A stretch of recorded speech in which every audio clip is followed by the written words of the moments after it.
Good second fish of the day for Mr. Zayfish 916 over here in Fishland.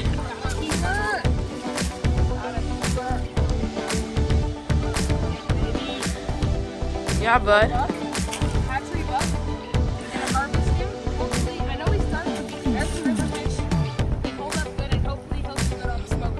Oh yeah, bud. Sick, dude. Look at that fish. Oh shit. November. Getting these guys, but they're still good to eat. November. Woo! Still good to eat. Woo! Big one. Alrighty, guys. We're gonna cut this bad boy up, get him ready for the smoker.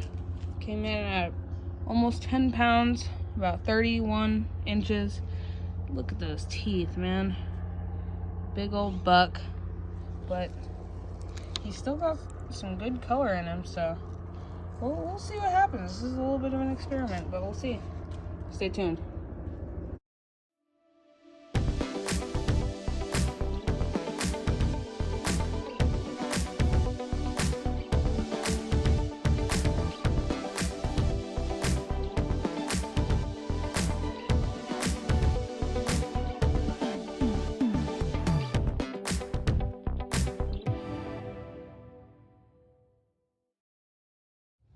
So here's my fillet job.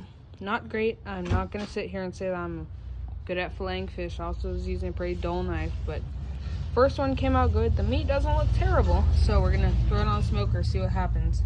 Second one kind of had to come in 2 pieces, but it's all right. So I'm wrapping up my fillet job here, but this is really interesting. I noticed, look at all the scratches on the top of his head. I don't know if that's maybe from other male fish trying to scare him away or something. I don't know, let me know. Look at all those teeth, those fangs. All right, guys, we are midway through the smoking process. The recipe I'm using says to freeze it first, so it's been frozen for about 3 days. It says it opens up the tissues for the brine. I'm using the 5 cents recipe, a really popular smoking recipe. And here's the brine. I got the brown sugar and salt. So brine it up in the morning and get it brining all day. Probably gonna do about 30 hours of brine, and then we'll send it over to the smoker at Nico's house. Alrighty, halfway. Alright guys, got all the fish cut up into the chunks. We got the brine ready over there, so we're gonna put them together.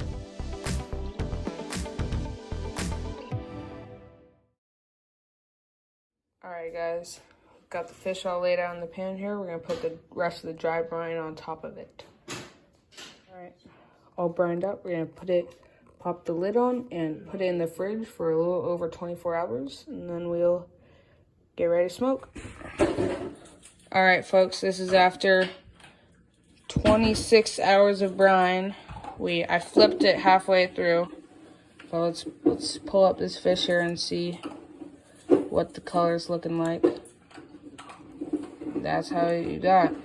Turn from that pale white meat to that delicious brown sugar yumminess. Very firm, exactly how we want it. We're gonna ship it over to Nico's house that has the smoker, and it's gonna sit for an hour to form the pellicule, and then we'll smoke it up and glaze it with some honey and bake it, baby. Let's go.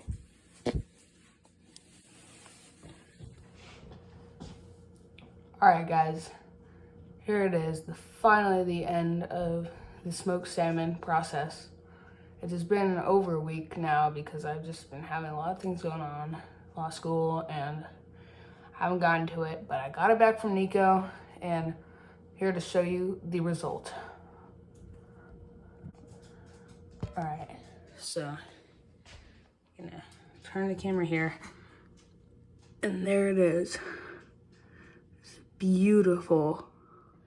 Looks great. Looks super red. The brine did a great job.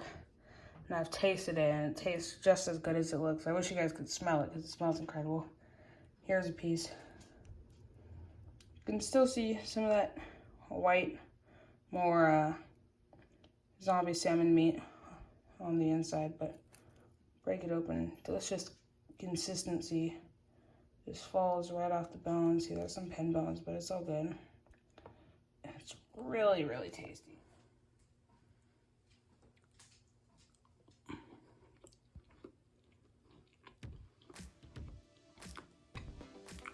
Alright, so that is, it's really good.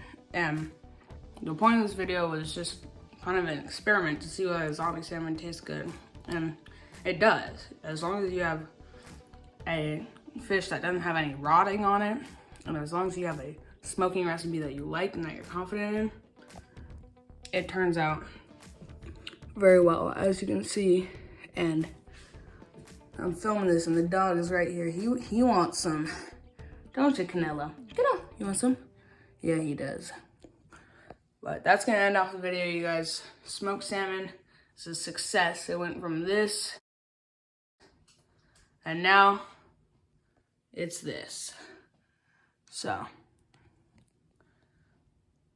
see ya. Tight lines.